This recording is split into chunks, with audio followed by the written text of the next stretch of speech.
परिजन सहितं कृष्ण चैतन्य देवम श्री राधा कृष्ण पदान सगन ललिता श्री विशाखान वितम च। जय श्री कृष्ण चैतन्य प्रभु नित्यानंदा श्री अद्वैत गदाधर शिवासादि गौर भक्त वृंदा।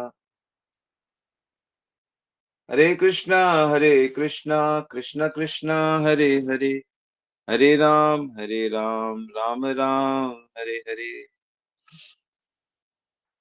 हरे कृष्णा, सभी का बहुत बहुत स्वागत है नृत्य श्रवण की कथा में।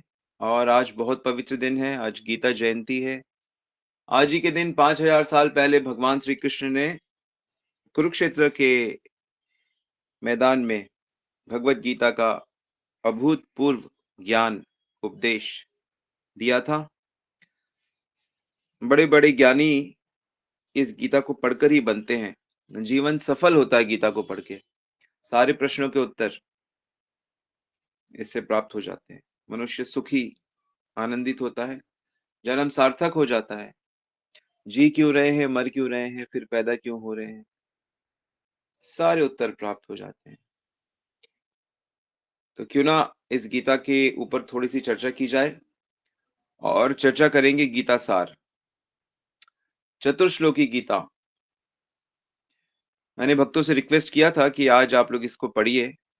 तो अगर किसी ने नहीं पढ़ा है तो अभी वो क्लास सुनकर उसका सार समझ सकता है। गीता का सार है शुद्ध भक्ति। अब आप कुछ भी कहो, गीता का आखिरी श्लोक देख लोगे जिसमें भगवान अपना आखिरी इंस्ट्रक्शन देते हैं। उसमें कहते हैं, सब छोड़ अर्जुन, मेरी शरण में आ जा। सर्वधर्मान परित्यज्य माम एकम शरणम प्रजा। तो गीता का सार आचार्य बताते हैं शुद्ध भक्ति है। और शुद्ध भक्ति में ही कर्म हो जाता है, धर्म हो जाता है, ज्ञान हो जाता है, विज्ञान हो जाता है, कुछ बचता ही नहीं।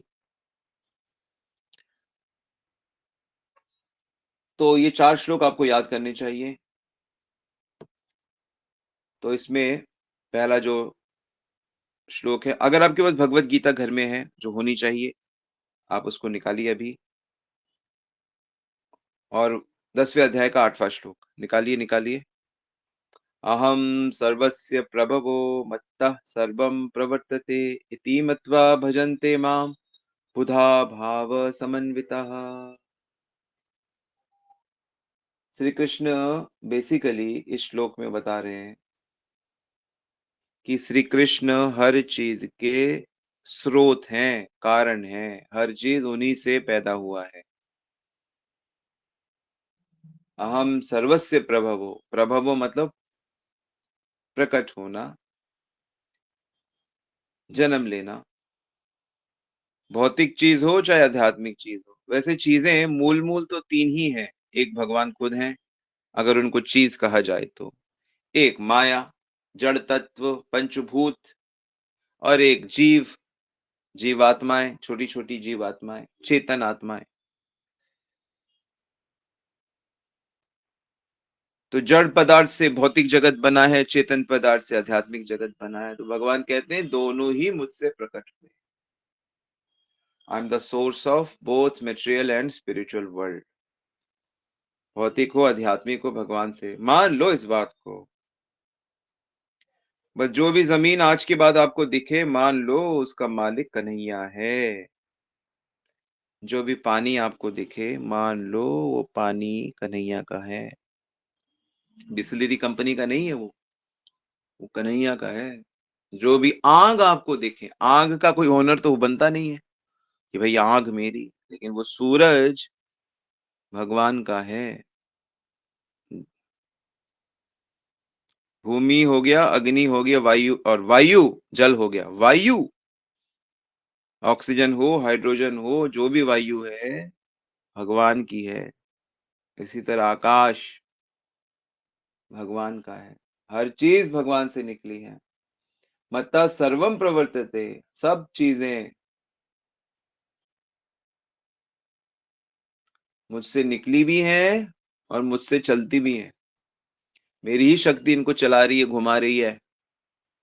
अरे आपका शरीर किस चीज़ से बना है? ये भूमि से, अग्नि से, वायु से, आकाश से, तो ये भगवान का ही शक्ति है। भगवान की शक्ति आपने अपने चारों ओर चिपका के रखी है।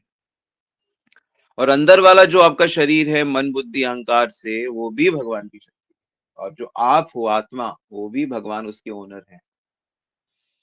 अब हम अपने आप को भगवान को समर्पित नहीं करते, इसलिए दुखी रहते हैं। जिस दिन हम ये मान लेंगे कि भगवान आप ही हमारे हो, हम आपके, हम आपके सेवक हैं, हम आपसे प्रेम करते हैं, आप तो करते ही हो, अब हम भी करेंगे। उसी दिन बात बन जाएगी। लेकिन पहले इस श्लोक में आपको ये समझना है कि हर चीज़ के कारण श्री कृष्ण ही हैं, उन्हीं का है हर चीज़।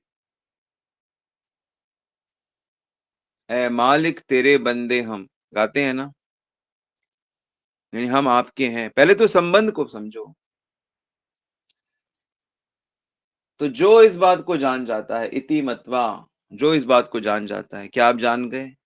उसके बाद आपका भजन शुरू होगा। भजन्ते माम, इति मत्वा भजन्ते माम। वो भगवान की भजन मतलब होता है सेवा। भज धातु का मतलब होता है सेवा। वो भगवान के सेवक बन जाते हैं। वो सबके सेवक बन जाते हैं, क्योंकि वो हर प्राणी में भगवान को देखते हैं। इति मत्वा भजन्ते माम बुधा भाव समन्विता। बुधा ऐसे बुद्धिमान लोग, यानी बुद्धिमान आदमी कब बनता है? मनुष्य बुद्धिमान कब कहा जा सकता है? तो भगवान कह रहे हैं जब वो समझ जाता है कि सब चीजें मेरी हैं और वो भी मेरा है, तू भी मेरा है। ऐसे बुद्धिमान व्यक्ति मुझसे प्रेम करते हैं, मेरी आराधना करते हैं पूरे दिल से, अधूरे दिल से नहीं।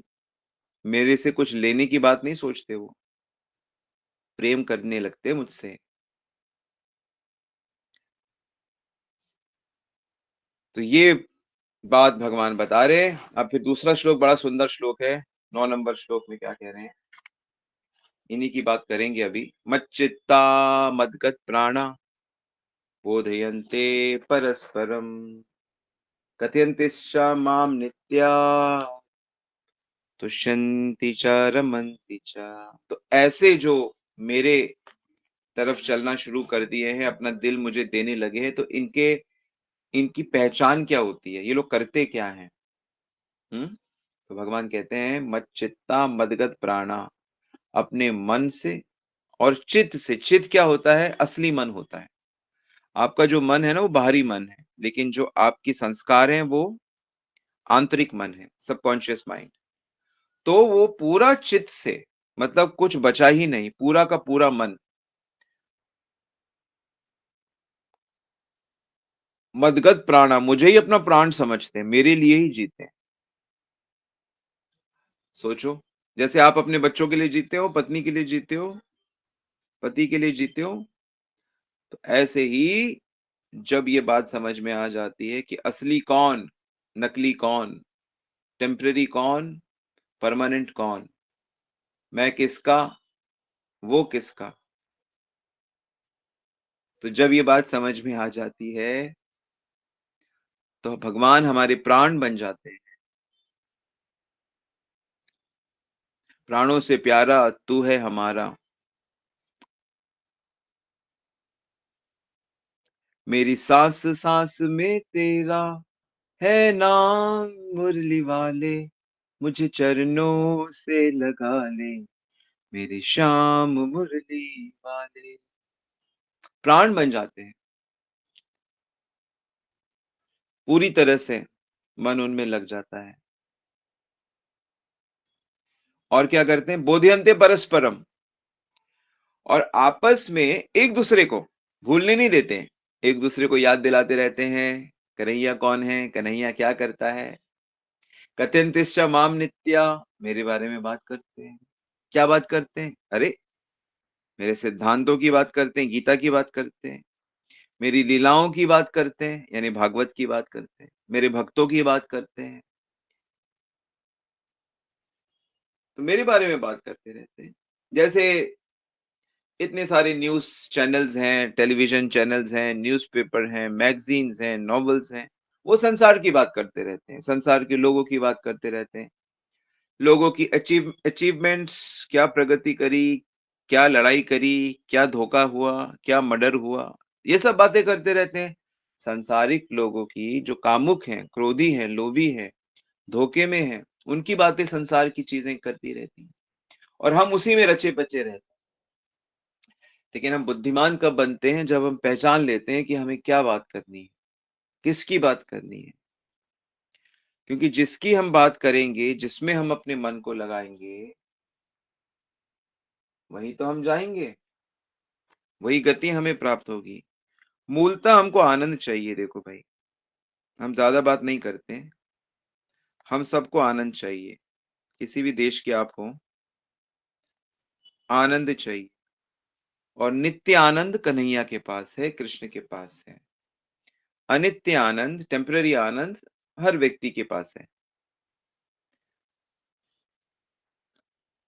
और भगवान कहते हैं कथयन्तिश्च माम नित्य, मेरे बारे में आपस में न सिर्फ बात करते हैं बल्कि मेरे क्योंकि मेरे अंदर दिव्य आनंद है, परमानेंट सुख है, इसलिए उनको भी ये मिलने लगता है। इसीलिए वो तुष्यन्ति च रमन्ति च, आनंद में डूब जाते हैं। आनंद में डूब जाते हैं, आनंद का अनुभव करके उनको रोमांच होने लगता है। रोमांच कंपा च शुतरंग भाजो, रोमांच होने लगता है। वदनम गदगद, चैतन्य महाप्रभु कहते हैं कि मेरा रोम-रोम पुलकित हो जाता है, प्रभु आपका नाम स्मरण करके। तो भगवान कह रहे हैं कि मेरे बारे में चर्चा करके तुष्यन्ति च रमन्ति च, लेकिन शुद्ध भाव से। आप पूछ सकते हो कि इतने लोग भगवान की कथा भी तो करते हैं, सुनते भी तो हैं, उनमें तो ऐसे सिम्पटम्स देखे नहीं जाते। देखे जाते हैं उनमें जो शुद्ध भाव से करते हैं। जो लोग कथा को पैसे के लिए करते हैं, जो टाइम पास के लिए करते हैं, जो दिखावा के लिए करते हैं कि भाई देखो हम भी कथा करा रहे हैं। जिनका मोटिव भगवत प्रेम नहीं है, जिनका मोटिव भगवान का यशोगान नहीं है, उनको ये सब रोमांच नहीं।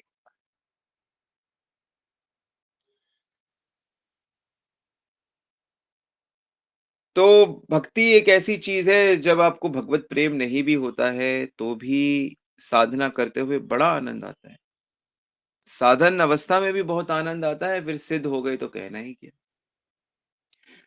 साधन अवस्था उसको कहते हैं जब मन लगता नहीं है, लगाना पड़ता है, बार-बार संसार की तरफ दौड़ता है, सांसारिक सुख के पीछे भागता है, उसको फिर वहाँ से उठा के फिर उसको लाना पड़ता है।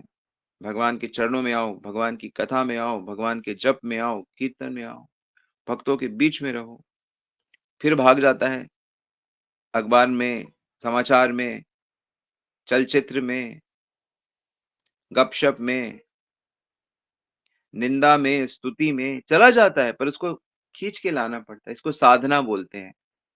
यही आपको करना है और जब साधना स्वाभाविक होती है, फिर मन जाता नहीं इधर-उधर, बस माला में ही रहता है, भगवत विषयों में ही रहता है, सांसारिक विषयों में नहीं, भगवत विषयों में, तो उसको सिद्ध बोलते हैं, उसको भगवत प्राप्ति हो जाती है। तो भगवत प्राप्ति माने मन 24 घंटे भगवान से इधर-उधर नहीं जाएगा और जब तक वो चंचलता है, अज्ञान है, गंदगी है, तब तक गुरु और शास्त्र के आदेश में रहकर इसको लगाना चाहिए। तो ये भक्तों के लक्षण हैं। क्या-क्या लक्षण है एक बार फिर से? उनका मन मुझ में लगा है, इतना लगा है कि वो मुझे अपने प्राणों से प्यारा समझते हैं। मेरे लिए जान देने को तैयार रहते हैं और मेरे बारे में एक-दूसरे से बात करते रहते हैं, मेरा कीर्तन करते रहते हैं और इस प्रकार वो बड़े ही आनंद में जीवन व्यतीत करते हैं। तो आनंद में जीवन कैसे व्यतीत करना है, ये फ़ॉर्मूला पता लग गया आपको? कि भगवान से कनेक्टेड रहना है। देखो भई मेरा अपना कोई विचार नहीं है, कहेंगे अरे! प्रभु जी का अपना विचार है, मेरा विचार नहीं है, ये भगवत गीता का विचार है। आप गीता ओपन करके देख लो, 10वें अध्याय का 9वाँ श्लोक। अब 10वें श्लोक में भगवान क्या कहते हैं? भगवान इस श्लोक में कहते हैं, तेषां सततयुक्तानां भजतां प्रीतिपूर्वकम् ददामि बुद्धियोगं तं येन माम् उपयान्ति। तो ऐसे जो मेरे भक्त होते हैं, जो लगे हैं मुझ में, मुझे प्राप्त करने में, मेरी चर्चा करने में, तो मैं उनको एक ऐसी बुद्धि दे देता हूँ जो इस संसार में नहीं है, मेरी तरफ से वो एक उपहार होता है। ऐसी बुद्धि दे देता हूँ उन भक्तों को जिससे वो मुझे जल्दी प्राप्त करें। ऐसी बुद्धि दे देता हूँ कि उनको फिर संशय ना हो। ऐसी बुद्धि दे देता हूँ कि कोई भी रुकावट उनको रोक ना पाए। संसार के कितने ही अक्लमंद बड़े वैज्ञानिक आ जाएँ, धुरंधर आ जाएँ, वो उनको भ्रमित नहीं कर सकते फिर। लेकिन ये बुद्धि मैं उनको देता हूँ, जो मेरे भक्ति में सतत लगे हैं। सुख में भी, दुःख में भी, हर अवस्था में, हर परेशानी में भी वो मेरा भजन करते हैं, वो 16 माला जप करते हैं, वो नियमों का पालन करते हैं, सुबह जल्दी उठते हैं, मंगला आरती करते हैं, वैष्णव सदाचार का पालन करते हैं, केवल प्रसाद ग्रहण करते हैं, मतलब मेरी साधना करते हैं। सिद्ध को तो देने की जरूरत नहीं है, सिद्ध तो उस बुद्धि से ही सिद्ध बनता है। जब तक भगवान मदद नहीं करेंगे, हम आगे नहीं बढ़ सकते।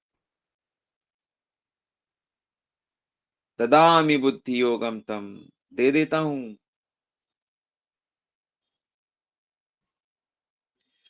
तो असली प्रगति भगवान के निकट जाना है। मन को भगवान के निकट ले जाना ही हमारी असली प्रगति है। बाकी सब झूठी प्रगति है। बाकी कोई अर्थ नहीं है बाकी चीज में।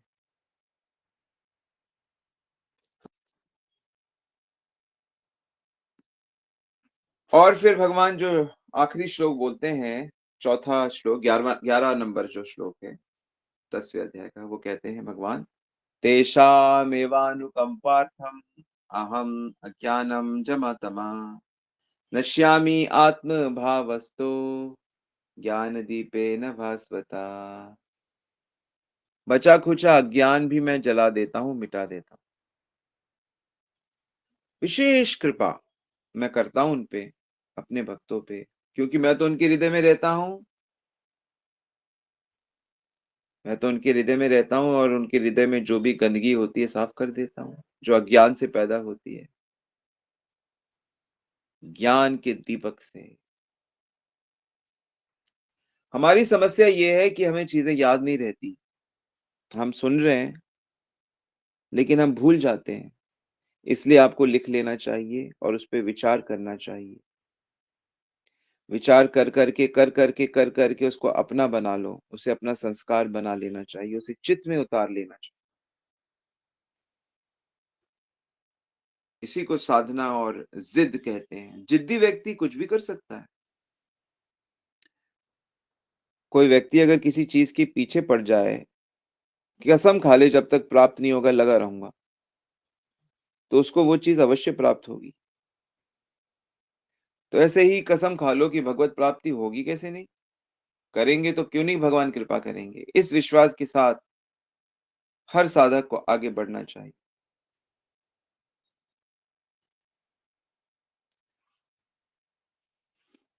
तो ये सार है जीवन में। ईश्वर नहीं मिले, कर्म चाहे जितने भी अच्छे कर लें, बुरे कर लें, उससे पाप पुण्य होता है। कुछ सुख सुविधाएं मिल जाती है या कुछ शारीरिक मानसिक परेशानियां आती हैं, लेकिन वो सब बदलती रहती हैं। क्योंकि मनुष्य पाप पुण्य दोनों करता रहता है। पापी से पापी व्यक्ति भी, चाहे वो कितना ही बड़ा डकैत हो, अगर आप उसे इसके जीवन को देखोगे तो कहीं ना कहीं वह भी उदार बनता है और वो मदद करता है। और कितना ही अच्छा व्यक्ति हो, पुण्यवान व्यक्ति हो, वो भी कई बार कठोर बन जाता है। कई बार उसके मुख से भी शाप निकलते हैं, उसके उस वो भी भोग में लगता है। तो पाप पुण्य वाले भगवान को नहीं प्राप्त करते। भगवान की प्राप्ति भक्ति वाले करते हैं। बुद्धू हो, बुद्धिमान हो, दोनों ही भगवान को प्राप्त कर सकते हैं, प्रोवाइडेड वो भक्ति करें। भक्ति का रहस्य भक्तों के पास होता है, भगवान के शुद्ध भक्तों के पास होता है, वही उसकी चर्चा करते हुए विचरण करते रहते हैं। जैसे नारद जी हैं या अनेक-अनेक ऋषि मुनि हैं, वैष्णव आचार्यगण हैं, भक्ति की चर्चा करते हुए समाज का उद्धार करते रहते हैं।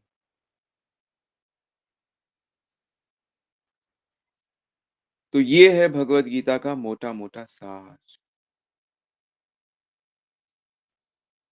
आशा करता हूँ कि आप सब भी शुद्ध भक्ति करने के लिए प्रेरित होंगे। और जैसा प्रहलाद कहते हैं कि एक बार भगवान अपने बन जाएँ, एक बार भगवान को हम अपनी भक्ति से अपना बना लें, तो फिर ऐसा क्या है जो हमें प्राप्त नहीं हो सकता? ऐसा कौन-सा सुख है जो हमें प्राप्त नहीं हो सकता? भक्ति का जो सुख है, भगवान के साथ जो अपनत्व है, ये इतना बड़ा सुख है कि इसमें संसार के सारे भोगों के सुख से ज़्यादा सुख होता है। संसार के सारे ज्ञान से, संसार का जो सबसे बुद्धिमान व्यक्ति हो, चाहे वो एल्बर्ट आइंस्टाइन हो या न्यूटन हो, तो उससे ज़्यादा बुद्धि का आनंद मिलता है। सबसे धनवान व्यक्ति के पास जो अपने धन होने का सुख है, उससे भी करोड़ गुना ज़्यादा सुख उस व्यक्ति को मिलता है, जो भगवान की शुद्ध भक्ति में स्थित हो गया।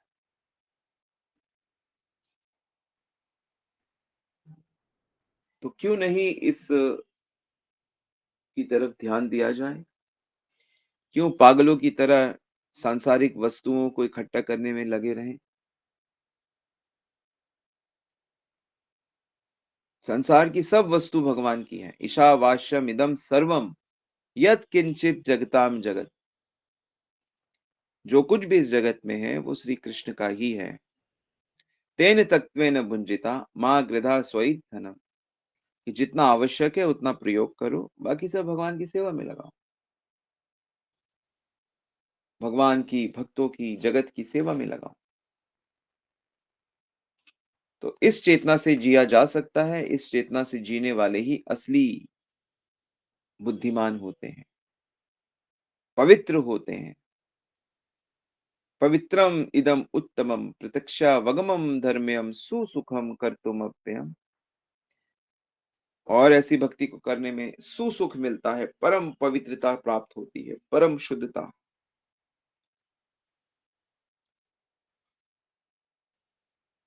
बड़े-बड़े राजर्षि, महर्षि, उनकी चीज़ है ये। स्पिरिचुअल वर्ल्ड की जो लोग आध्यात्मिक जगत में पहुँच गए, कैसे? भक्ति को प्राप्त करके। और आध्यात्मिक जगत में पहुँचकर भी वो भक्ति ही कर रहे हैं। चाहे वो कैलाशपति शिव हों, चाहे ब्रह्मा के ब्रह्मलोक के ब्रह्मा जी हों, ये सब भगवान की शुद्ध भक्ति करते हैं। तो जीवन सफल होता है भगवान की भक्ति करने से और जीवन दुखी होता है भगवान की भक्ति नहीं करने से।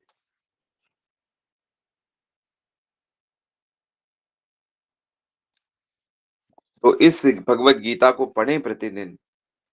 क्या आप गीता के 2 श्लोक हर रोज़ नहीं पढ़ सकते? साल भर में आपकी गीता होती रहेगी। 2-4 साल इसकी प्रैक्टिस करिए और गीता ज्ञान को में स्थित हो जाइए। नहीं तो भगवान बुद्धि दिए हैं तो कहेंगे तो बुद्धि का प्रयोग ही नहीं करता। कृपणा फल हेतवा। जो केवल कर्म करके उसके फल को भोगना चाहता है, वो तो बहुत कंजूस है।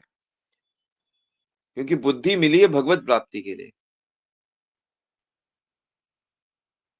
तो भगवान फिर ये बुद्धि वापस ले लेंगे और फिर पाश्विक पशु वाली बुद्धि मिल जाएगी। कैसा अच्छा खाना है, कैसा सोना है, कैसा मैथुन करना है, सेक्स करना है, कैसे लड़ाई करनी है। ये बुद्धि फिर पशुओं की बुद्धि है।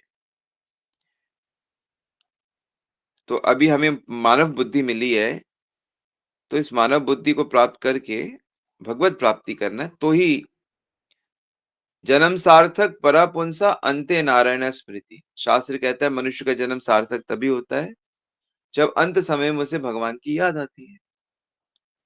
तो अंत समय कब है हमको तो नहीं पता। तो इसलिए जो हर समय जिसको याद रहती है भगवान की, वो अंत समय भी उसको याद रहेगी। तो जो हर समय भगवान को याद रख सकता है कि मैं भगवान की ओर चल रहा हूँ, मैं भगवान का हूँ, सब भगवान के हैं। भगवान की सेवा करनी है और भगवान की सेवा करना कोई मुश्किल नहीं है। सिर्फ सेवा करने का भाव होना चाहिए। सेवाएँ तो अपने आप हो जाती हैं। भगवान तो पत्ता और फूल से भी प्रसन्न हो जाते हैं। पत्रम पुष्पम फलम तोयम यो मे भक्त्या प्रयच्छति तदम भक्ति उपहृतम अश्नामि प्रियतात्मना। प्रेम से तो वो भगवान थोड़ी सी छाछ, गोपियां थोड़ी सी छाछ का लालच दे के श्री कृष्ण से कुछ भी करवा लेती थी। गोबर उठवा लेती थी कृष्ण से, नाच नचवा लेती थी, सामान उठवा लेती थी, थोड़ी सी छाछ की लालच में। तो ये भगवान का स्वभाव है, प्रेम के वशीभूत है। झूठे झूठे फल शबरी के खाए, बहुविधि स्वाद बताई, सबसे ऊंची प्रेम सगाई, सबसे ऊंची प्रेम सगाई। प्रेम ही है जो सर्वोच्च तत्व है। प्रेम से ही जड़, चेतन, ईश्वर सब उसके नियंत्रण में आ जाते हैं। पर आपको ये समझना होगा कि प्रेम भगवान होते हैं। तो भगवान को हृदय में धारण करने से ही प्रेम मैं आप बन सकते हो। इसीलिए भारत में सब भगवान भगवान करते रहते हैं। ईश्वर हनुमान, हनुमान प्रेमी भक्त हैं, शिव प्रेमी भक्त हैं। इसीलिए ईश्वर भक्ति, भगवत भक्ति की चर्चा हमारे देश में इतनी होती है। लेकिन कली के प्रभाव से अभी उसमें थोड़ा दिखावा आ गया है, थोड़ा आडंबर आ गया है, ऐश्वर्य आ गया है। लेकिन मूल जो चीज है वो बहुत सही है, उसे शास्त्रों से, साधुओं से सुनकर पालन करिए। तो गीता प्रतिदिन पढ़िए। आज गीता जयंती में यही निर्णय लीजिए कि ठीक है, हम लोग थोड़ा गीता रोज पढ़ेंगे 1 साल तक। तो देखिए चमत्कृत हो जाएगा जीवन। कौन कोशिश करेंगे कि हाँ, रोज उठ के पढ़िए या सोने से पहले पढ़िए, पढ़िए थोड़ा गीता ना, 1-2 श्लोक पढ़िए, 2 श्लोक पढ़िए, तात्पर्य पढ़िए, गीता को मास्टर करिए। गीता में दक्षता लाइए। तो फिर क्या होगा कि जभी भी आप जीवन में जिन भी चीजों से गुजरोगे, आपके पास उसका उत्तर होगा कि भगवान तो ऐसा कहते हैं। ठीक है, हमारे दोस्त ऐसा कहते हैं, हमारे बॉस ऐसा कहते हैं, हम ऐसा सोचते हैं, लेकिन भगवान ऐसा कहते हैं। तो जैसे आदत पड़ जाएगी तो फिर आप भगवान के अनुसार चलोगे और प्रेम ही प्रेम, प्रेम ही प्रेम। सारा जगत से अपनापन हो जाता है। 2 दोस्त बन जाएं तो जीने में मजा आ जाता है। और यहाँ तो सारा शहर ही अपना बन जाता है, सारा विश्व अपना बन जाता है। क्यों ऐसा मौका छोड़ना? करिए तो भक्ति। हरे कृष्णा। श्रील प्रभुपाद की जय, श्री गुरु महाराज की जय। आई होप आपको ये 4 श्लोक समझ आए और इस पे आप और विचार करोगे। सो आपका कोई प्रश्न है तो आप लोग पूछ सकते हैं।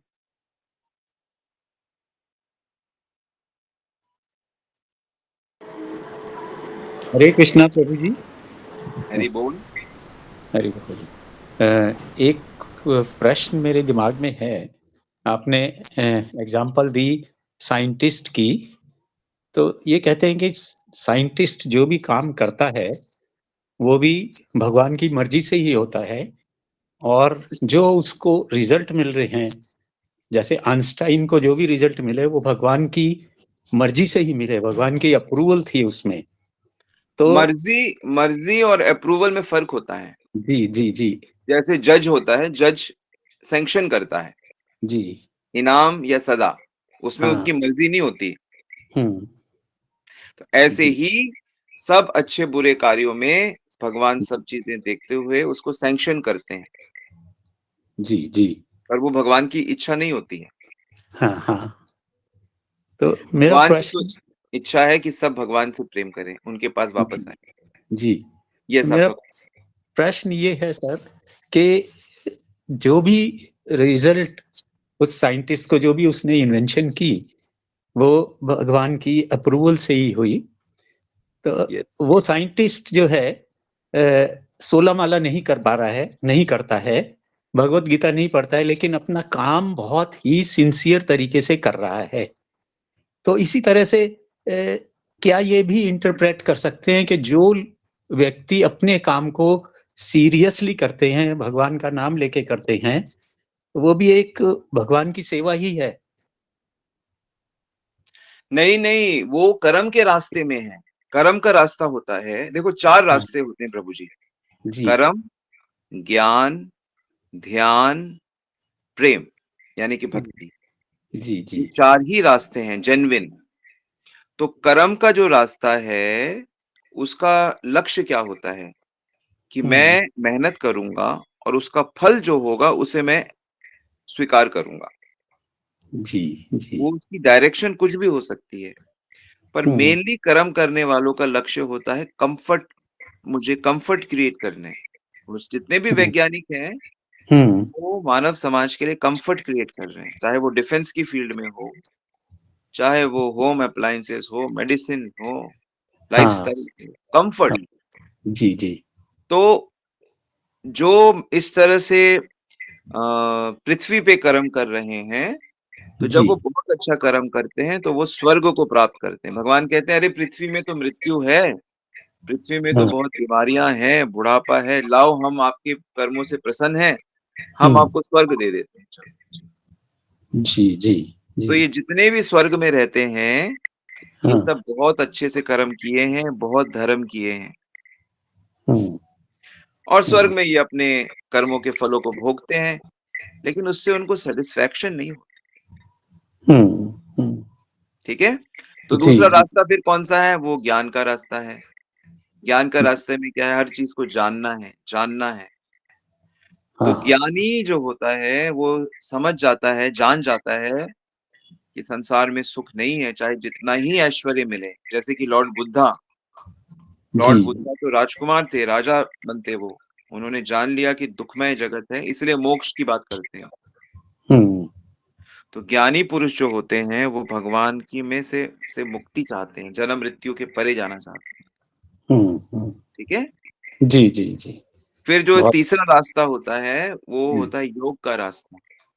योग हुँ, के रास्ते में भी कई ब्रांचेज़ होती हैं, पर उसमें मेनली होता है कि हर तरह की सिद्धि को प्राप्त करना और अंत में भगवान में समा जाना।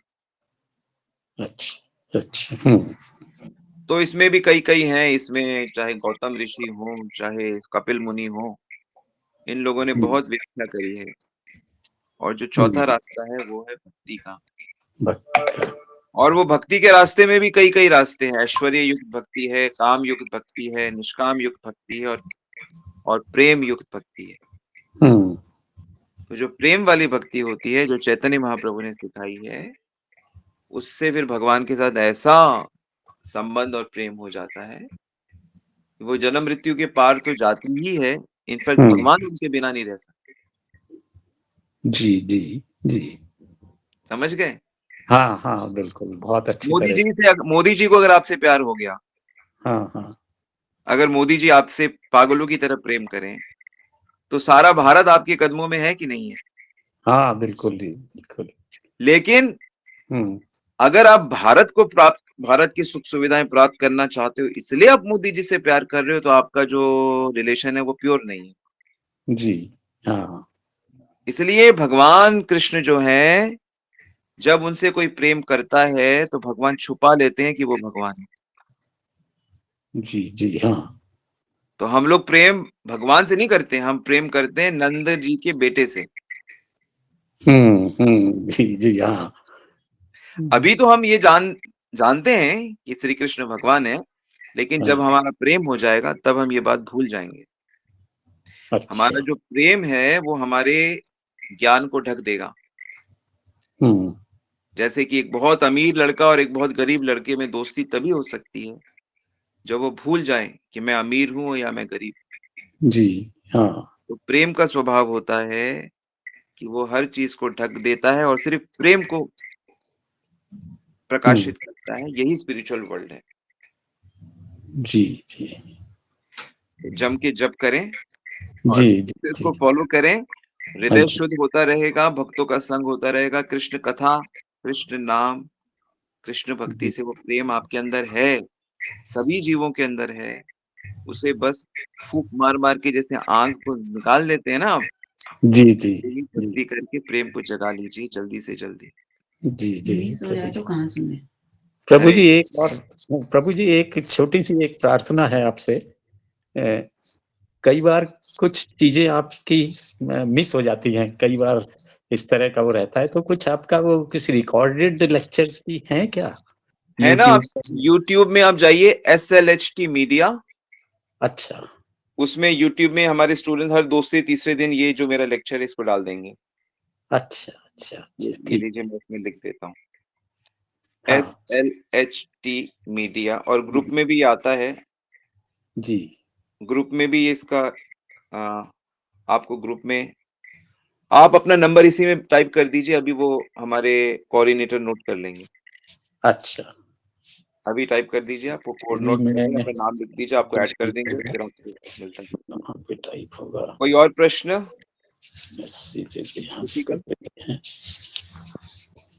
आप कहाँ रहते हो? हरे कृष्णा। ये ब्रह्म प्रभु से मैं पूछ रहा हूँ, आप कहाँ रहते हैं? प्रभु जी हम आईपी एक्सटेंशन में रहते हैं, अच्छा, अच्छा, जमुना पार, एक ठीक। जमुना पार। वहाँ आपके रोहिणी में एक सुरेंद्र हैं, उनका भक्ति का नाम तो दूसरा है, लेकिन उनकी वजह से मैं इसमें ऐड हो पाया हूँ अच्छा, आपके अच्छा, साथ। अ, शुभकामनाएँ। बहुत बहुत अच्छा लगता है मेरे को। हालाँकि मैं गौड़िया इससे बहुत पहले से जुड़ा भी हुआ हूँ, लेकिन मैं आपका लेक्चर मिस नहीं करना चाहता। बहुत तो अच्छा, गौड़िया हरे कृष्णा साहब एक ही है, इसमें कोई डिफरेंस नहीं हाँ है। जी, हाँ, हाँ, जी, बिल्कुल। जी, सब प्रभु जी। यस जी। माताजी क्या क्वेश्चन है हरे आपका? कृष्णा प्रभु जी, बहुत, बहुत, बहुत धन्यवाद आपका। आपसे तो बहुत ही शिक्षा मिलती है। जी, दंडवत प्रणाम आपको। ठीक है। हरे कृष्णा प्रभु जी, दंडवत प्रणाम। जी, श्री ये कृष्ण। कर्म योग, ज्ञान योग, ध्यान योग, ये सब भक्ति योग तक ही जाने के लिए है ना? अलग अलग रास्ते थे तो इसमें भी भक्ति कंबाइन होगी ना? क्योंकि जैसे कल आपने बताया था ब्रह्म ज्योति में लोग जाते हैं, फिर योगी लोग हृदय में बसे परमात्मा की पूजा करते हैं, और हम लोग भगवान कृष्ण की पूजा करते हैं, ऐसे। तो इसमें मेन डिफरेंस कैसे पता करेंगे? मेन डिफरेंस ऐसा होता है कि लक्ष्य क्या है आपका? अगर आप कर्म योग को ठीक से करते रहोगे, तो ठीक से करते-करते अगर आपकी निष्ठा सही है, तो भगवान आपको ज्ञान योग में आने देंगे, उसका रास्ता बना देंगे। इसी तरह आगे का रास्ता बनाते जाएँगे। बड़े-बड़े महापुरुषों का जीवन जब हम देखते हैं, जैसे कि सुखदेव गोस्वामी, जो ज्ञान योगी थे पहले, निराकार का भजन करते थे। लेकिन जैसे ही उन्होंने श्री कृष्ण के गुण सुने, तो वो भक्ति में आ गए। तो ये वाक़ई ये सीढ़ी हैं, गीता में इसको योगा लैडर कहा गया है, योग की सीढ़ियाँ। तो कर्म जैसे मैं आपको एक अच्छे से उदाहरण से समझाता हूँ। जैसे अगर कोई सिंसियरली व्यक्ति काम कर रहा है, आप अपना म्यूट करिए। प्रभु जी, मेरा म्यूट है।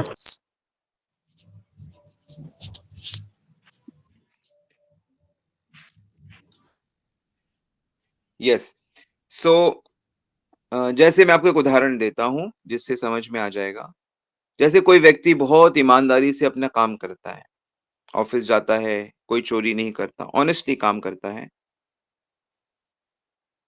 तो वो कर्म कर रहा है और जब बहुत ऑनेस्टली कर रहा है और कर्म के थ्रू भगवान से जुड़ना चाहता है, हर कर्म को भगवान की कृपा मानता है, तो वो कर्म योग कर रहा है।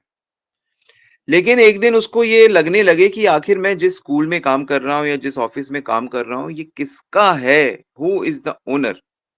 जिस दिन उसके अंदर ऐसी भावना आने लगेगी, तो नेचुरली वो सर्च करेगा, पूछेगा, पढ़ेगा, ढूँढेगा, तो वो कर्म से ज्ञान में आ गया है। वो ढूँढ रहा है कि हू इज़ द ओनर? तो ज्ञान में आने के बाद मान लो उसको पता लगे कि ये फलाना-फलाना व्यक्ति है, तो फिर उसका मन करेगा कि मैं उसको देखूँ ज़रा, वो कैसा दिखता है? तो जब वो उसे देखने का प्रयास करेगा, मिलने का प्रयास करेगा, तो वो ज्ञान से ध्यान में आ गया अभी, ध्यान योग कर रहा है। फिर जब वो देख लेगा कि अच्छा-अच्छा ये मिस्टर एंड या मिसेस या जो भी इसके ओनर हैं, काश इनसे मेरी दोस्ती हो जाए, इनसे मेरा संबंध बन जाए, हम लोग साथ में ही उठे-बैठे, तो फिर वो भक्ति में आ जाएगा। तो ये सारा जो गेम है, ये हमारी डिज़ायर के ऊपर मैटर करता है। तो जिसकी जैसी समझ होती है, जैसा एसोसिएशन होता है, जैसे उसके प्रीवियस संस्कार होते हैं, उसको वैसी ही चीज़ें प्राप्त होती रहती हैं। तो धीरे-धीरे जो जीव है, वो एक लाइफ़ से दूसरी लाइफ़ में धीरे-धीरे प्रोग्रेस करता रहता है। इसीलिए गीता में भगवान कहते हैं, "बहूनां जन्मनां अन्ते ज्ञानवान् मां प्रपद्यते, वासुदेवं सर्वमिति स महात्मा सुदुर्लभः।" बहुत-बहुत जन्मों के बाद ज्ञानियों को भी, जो भगवान को लाइट मानते हैं, निराकार मानते हैं, उनको पता लगता है कि नहीं-नहीं, ये तो डिवाइन पर्सनैलिटी है। वासुदेवम सर्वमिति, स महात्मा सुदुर्लभः। ऐसे महात्मा बहुत कम होते हैं। ठीक है?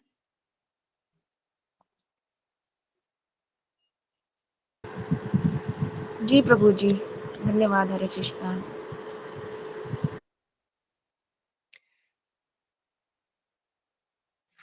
यस, किसी का और कोई क्वेरी? सो गोपीनाथ भैया, आप इनका नंबर नोट कर लीजिए और प्रभु जी को ऐड कर लीजिए ग्रुप में, ताकि इनको रिकॉर्डिंग्स मिलती रहे।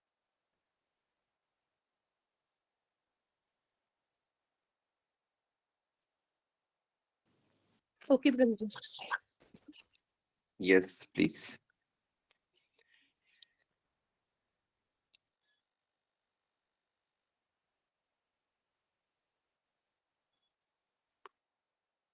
कोई और प्रश्न?